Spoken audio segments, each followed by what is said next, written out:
Pala kayo. Musta? Chad here and welcome sa aming munting hardin. And dito ako para pakainin yung mga manok ko. Because, yes, they're my children's. Anyway, salamat sa pagsama niyo sa akin dito. Para magpakain at gumawa ng kung ano-ano dito sa aking hardin. Wait lang. So, as you can see, for now, sobrang gulo ng kubo namin. Ginawa namin to ni Papa, tsaka ng isa kong tiyuhin. Ang kwarto, gulo na rin kasi puno rin ng dumian, tsaka mga kung ano ng bagay. Kaya sobrang gulo. Yung mga hayop kong gugulo rin. And we also have my rabbits here. Ang gulo rin ng kanilang kabahayan. So I have to clean it. Oh! Ba't ka nandyan, Bera? Sa labas si Bera. Yes, Dennis. My price chicken. Some rabbits na bata. But yes, I'm gonna clean all of this. Para sa magkasakit. And hey! Welcome! Pasensya na akong puro tunog manok. Kasi na malayo-layo. Rick! Pilok.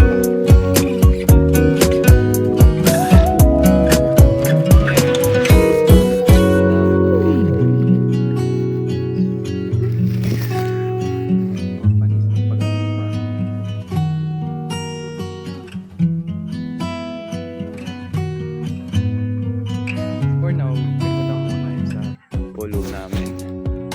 But someday, unti-unti ayusin ko to. Kaya tayo ng mga taniman, iba't ibang hayop dito. And lalago pa to, papalaguin ko tong lugar na to.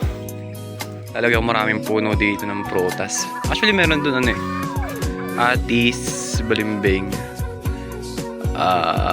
pongkan. Yeah, pongkan ata. Tapos yung lychee namin, wala na, hindi na nabuhay. Pero sana mabuhay pa yan. Hopefully. And meron din kalabasa doon sa mga damuhan. Kaso feel ko namatay na rin yun kasi kinain na ng damo. And this is kamyas. Mayroon doon puno, durian. Mamaya natin putahan. And dito puro papaya. May liit. Kakatanim lang namin na ito last week. Here, papaya. Papaya and lime or dayak. Lots of papaya. As you can see, dumadami yung damo eh. So, nahihirapan tumubo yung papaya namin. Hirap din matanggalin ng mga damong to. Kakatanggal ko lang din dito eh. Tumubo ka agad. Grabe na. But it's fine. That's just life. We have a lot of kawayans here na ginamit namin para kaulungan ng mga rabbit.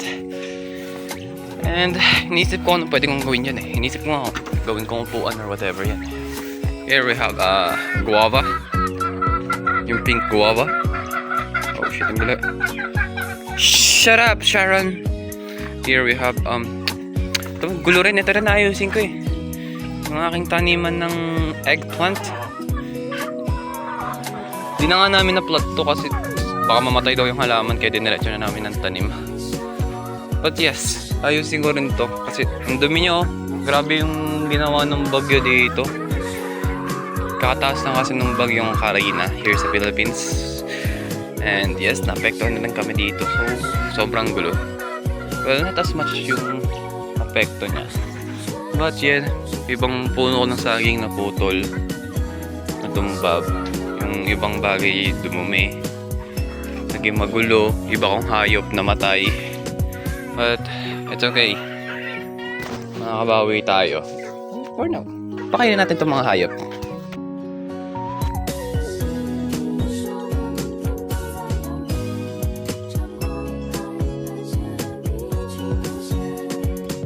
Other feeds. This is Uno. That's Uno. One of our first rabbit. But I think this is second gen. Yes. Second gen. First gen namin wala na lahat eh. This is Uno. This is her sister Dos. And yeah, there's only two of them now from the third gen. Here we have Oreo. There's another white rabbit. She has no name. Like these two, they have no name. This is Pon. And this Caramel. Lily have a sick. She has sickness. This is Vera. And this is Blackie, her daughter. Alam, may sakit din siya. Ito yung mahirap, nagkakasakit yung mga rabbit eh. This is... Ano pangalan mo? Si Puti na lang siya. Yeah, si Puti. Namutan ko eh. Ang ingay ng mga manok. Ang ingay nyo ah. Labas kayo dun. Labas. Fuck out of here. Oh, here. Oh, ang dumi talaga. Ang dumi na nangyari. Mga damo-damo. So, I have to clean this. I have to clean all of this. Wala kasi ako dito sa bahay ng ilang araw eh. So, expected ko na magiging madumi itong mga to. And linisin din natin mga pakain na nila at mga inuman. Ito yung linisin. See? But anyway, I'm still happy with these animals. Bait naman sila. This is my favorite boy. Marikushi. What? Kaya may lang wala sa Marikushin dito. I don't know if this is a girl or a boy, but it's okay. Ito ay anak ni Dennis. Anak siya. Ito, tsaka to. Because kung tinignan nyo sa paa, anong balahibo yung paa niya. See? May balahibo. Diba? Huwag ka makulit ha. Kain. Basta akong magpakain sa mga rabbit sa loob. And next naman ay puntahan natin yung kabilang station. Station ng putek. But yes, yung lugar ng mga bibe and pabo. Kung mapaisip kayo kung bakit yung mga maliliit na manok ay kasama ng mga rabbit, yun na yung kadahilan ng wala pa kami magawang kulungan. Hindi pa tapos yung kulungan namin. Hindi pa namin naayos yung kabilang part para sa mga manok talaga. Here, maling ko kayo doon.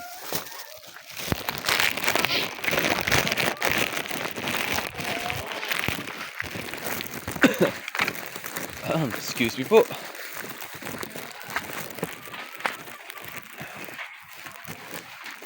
Yung putol ng bagyo. Here. The land of ducks and turkeys. And we also have a lot of issues here sa pulo. Kaya natatakot kami na pakawalan yung mga manok dito. Nailagay yung mga manok dito. Because we have a lot of chicken before. Like a lot. Huwag yung tatalunin to ha. Ay! Yay! Sabi na, huwag mong tatalunin eh. Sabi na, mangyayari rin to eh. Wait lang. Why am I so dumb? Nako, Tonya. Well, kasalanan ko rin naman kasi naisip ko na rin namang tutukoy na yun. Anyway, it's okay. At least nakakain sila. Ooh! My God. Ito, mga pinutol na tawag dito. Limutan ko. Kakwate. Yun, mga kakwate. Pinutol. Kasi sobrang lago na nila. Well, anyway, see. Ito yung lugar ng mga manok. We have a lot of chicken here. Nung mga ano pa lang. Yes, mga January, February, March. And a lot of things happened. Kaya na-reduce sa number na to yung mga hayop ko. Well, isa sa reason ay aso. May mga aso na binutas yung ibang net, ibang bubong dito, pinasok nila para kainin yung iba sa mga manok namin. Ang masakit pa, yung mga may lahi pa yung pinatay nila. And that includes one of my turkeys na ang pangalan niya ay Turkey. Yes, Turkey ang kanyang pangalan. May ibang pronunciation yung pangalan niya. Excuse me. Yan yung tandang kong turkey. And it's been with me for almost 5 years na. And pinatay siya ng ahas. Yun pa isa na yung problema. Ahas, aso, and bayawak, at saka tao. May mga magnanakaw ng manok. Because 3 tandang ko yung nawala na dito sa pulo. So, si Dennis, nilagay na namin sa mga rabbit para hindi siya mawala. 3 manok na yung nawala ako. Sila si Kulit, si Balbas, at si Dagul. Yung mga lahi kasi yung mga manok kong yun eh. Mga manok namin yun ni Papa. So, yeah, nawala na yung mga yun. It's it. Ninakaw yun. Panigurado. It's either ninakaw or kinain na rin ng aso. But yeah, yun yung issue namin dito. So, natatakot. Hindi naman natatakot. Nangangamba kami na kung ilalagay namin dito, baka ganun din yung mangyari sa mga manok namin doon. But, ililipat pa rin namin sila pag naayos na to, which is gagawin ko rin.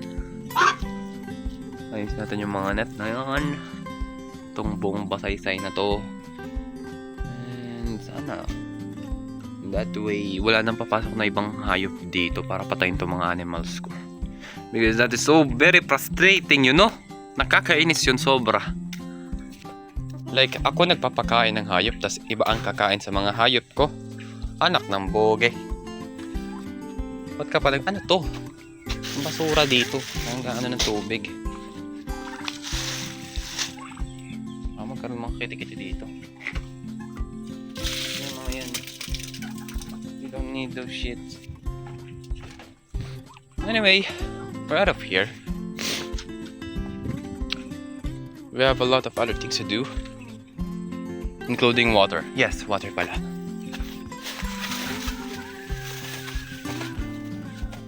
There's may kangkong. Binato ko lang yan dyan lahat. Meron doon. Yan, kung nakikita nyo yan. Nasa gitna. Ewan ko kung nakikita nyo. But ano yan? Laurel. Here. There's may kalabasa.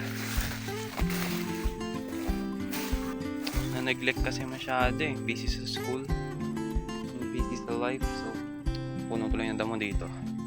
But yeah, my kalabasa is still fighting against these weeds. I'm proud of you, my son. And here is, I don't know, nakalimutan ko. Durian ata to. Or langka. Nakalimutan ko na. Well, ito yung water system. Water system namin. Ayan yung bukas niya na andon. Wait lang.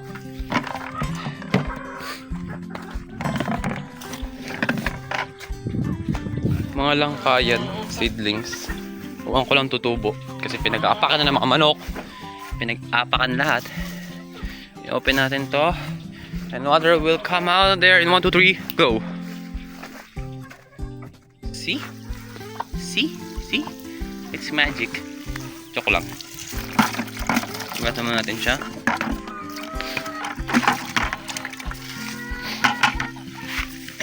just have to wait for it.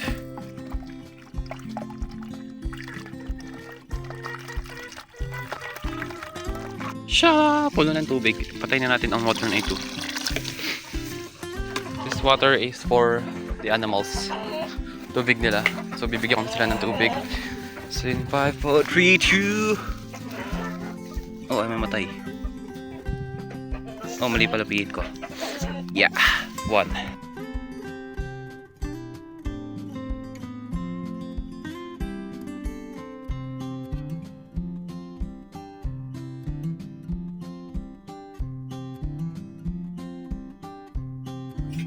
So I guess that's it for Welcome sa Pulo. Mag-upload pa rin ako ng content here regularly. I hope so. Makapagawa ako ng content dito sa Pulo. Because this year, this time, ka-college na ako. So, magiging busy na naman ng sobra. I don't know if makapagawa ako ng content palagi. But, I'll try. Kasi, sa ibang lugar ako mag-aaral eh. So, hindi ako palagi nandito sa Pulo. But, uwi ako palagi dito. Ay, ang gulo ko. But yes, uwi ako regularly here. I guess, tuwing weekends din sa bahay namin. Sa Pulo. Kasi di ko pwedeng iwan tong Pulo eh. Di ko pwedeng iwan tong mga hayop namin. Di ko pwedeng iwan sila mama at papa ng matagal. Hindi ko rin naman kaya yun because this is my hobby. Isa to sa mga kabuhayan ko. And I love these guys. I love what I do. I love taking care of them and taking care of my plants. So, yes. Yun lang naman siguro. So, try ko pa rin mag-upload ng mga videos here sa Pulo. Dito sa ating main channel. And gumawa pa ng other content na hopefully ma-enjoy nyo. So, I guess that's it. Thanks for watching. And God bless all of you. Like and subscribe if you will. If you may. But yeah, that's it. Thank you. And goodbye. Yes. Goodbye guys. Ingat kayo palagi. Babush.